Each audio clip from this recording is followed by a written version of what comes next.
Ang museo ni Dr. Jose Rizal sa Dapitan ay bahagi ng makasaysayang Rizal Shrine na matatagpuan sa lugar kung saan siya ipinatapon mula 1892 hanggang 1896. Dito makikita ang mga replika ng kanyang bahay, klinika at paaralan na sumasalamin sa kanyang buhay bilang manggagamot, guro at bayaning Pilipino. Makikita rin sa museo ang mga personal na gamit ni Rizal, tulad ng kanyang mga kasangkapan sa medisina, mga sinulat, at iba pang memorabilia na nagpapakita ng kanyang pagiging makabayan at malikhaing pagkatao. Isa itong lugar na puno ng inspirasyon na nagbibigay pugay sa kanyang diwa ng paglilingkod at pagmamahal sa bayan. Si Dr. Pio Valenzuela, isang leader ng Katipunan, ay dumalaw kay Dr. Jose Rizal sa Dapitan noong 1896 upang talakayin ang plano ng himagsikan laban sa Espanya. Payo ni Rizal, hindi pa handa ang bansa para sa rebolusyon at iminungkahi ang paghahanap ng suporta mula sa mayayamang Pilipino o ibang bansa.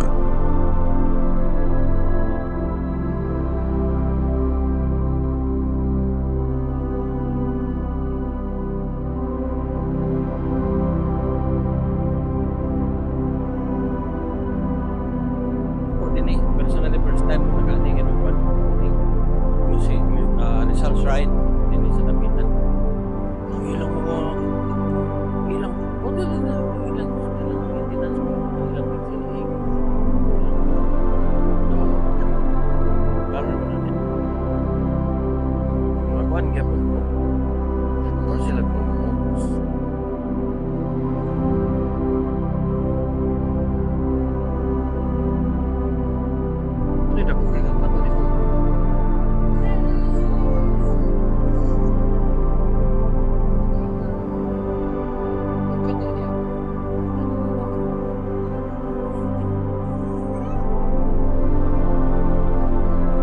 Ang Casa Conrada ay replika ng isang makasaysayang bahay sa Rizal Shrine Complex, Dapitan City.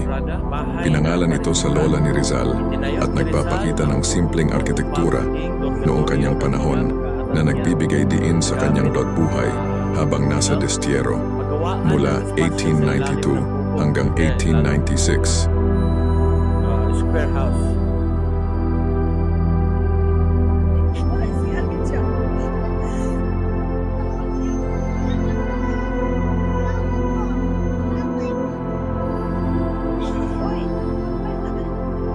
Square kanto kayo.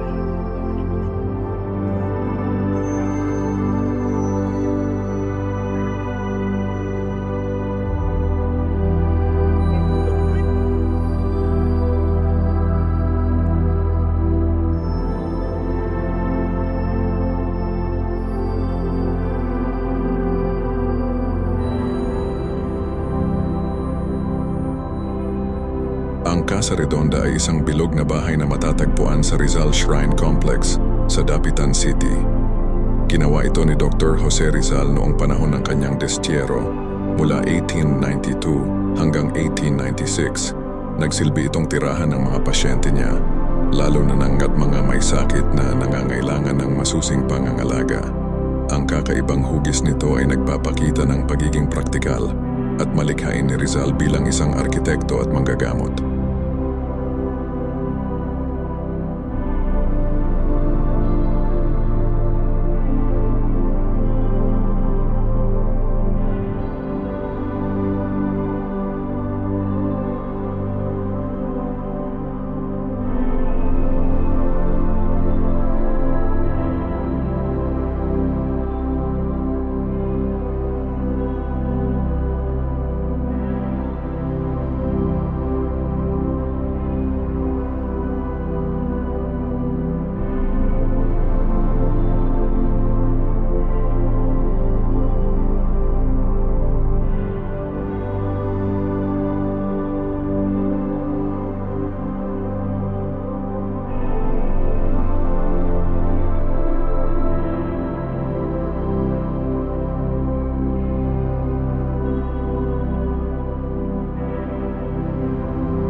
Nasa tatay?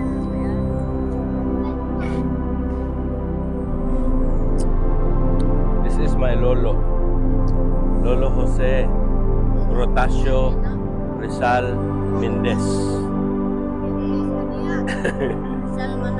Yeah. Ang Rizal Shrine sa Dapitan City ay isang makasaysayang lugar na nagbibigay pugay sa buhay at kontribusyon ni Dr. Jose Rizal habang nasa Destiero mula 1892 hanggang 1896. Sa lugar na ito, makikita ang iba't ibang estruktura tulad ng Casa Residencia, Casa Redonda, Casa Conrada at ang Doc Retiro Rock na sumasalamin sa kanyang mapanlikha at makabayan na espiritu.